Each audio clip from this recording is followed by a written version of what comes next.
Hi, we are the Green.Griffins, Team 10092, and today we're going to be teaching you guys how to solder. Soldering is a quick and easy tool that anyone can do.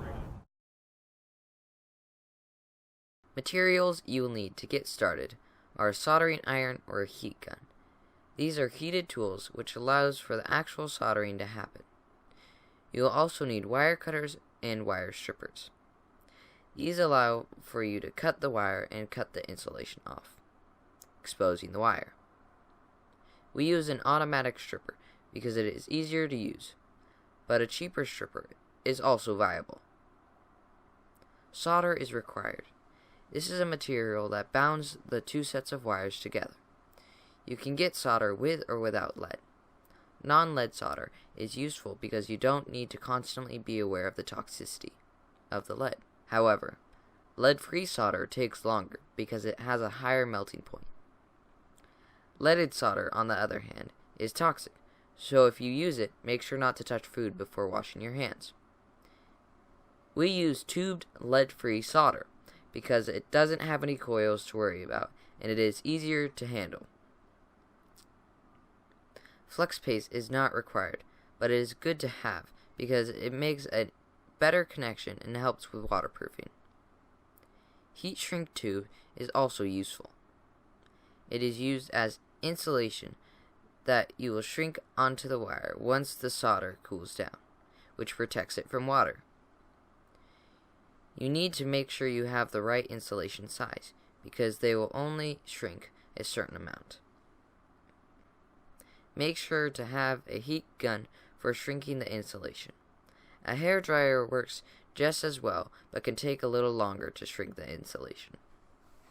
A sponge is also important for cleaning the tip of the soldering iron. This can be a soldering sponge or a kitchen sponge. Just ensure that it's wet. A soldering stand is helpful to hold the wires in place while you solder. You may want to put tape on the clips so they don't dig into your wires. And finally, the most important thing, safety glasses.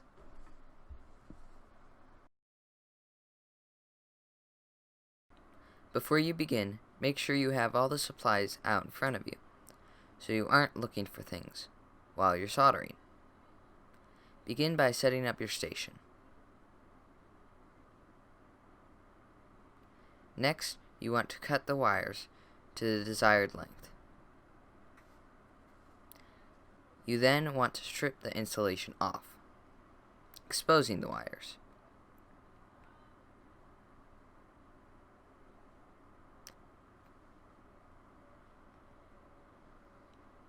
It is good to strip at least an inch on each wire so there is enough surface area for a stable connection. If, while cutting or stripping, some of the strands come out, recut the wire so that you have as much surface area as possible.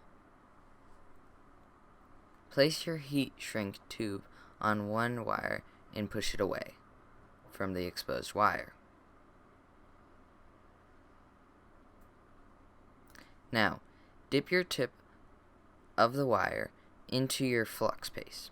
There are two methods of connecting the wires. The first method is to separate the strands in each wire, then intermesh the two wires together. Compress the wires, then twist like so. This provides a secure and stable connection. That is a great base to make sure that the wires don't short or separate. The other method is to twist the wires around each other like this. You may need more than an inch of wire to make it easier to connect. This method is usually faster and easier, but does not have as good of a base. Position your wire on the soldering stand so that it's stable. Make sure your soldering iron is hot enough to melt the solder. This one is not, so we had to get a hotter one that works.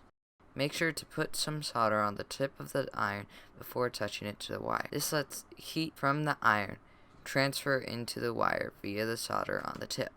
Now, you will want to touch the tip of the soldering iron to the underside of the joint while the solder touches the top of the joint. Let the molten solder wick onto the joint. You don't have to put the solder directly on the iron.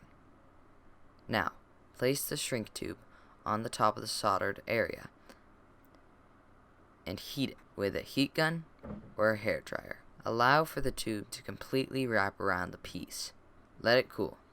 And you're done. If you have any questions, please post it in the comment section below. All the stuff we use will be in the description along with our website.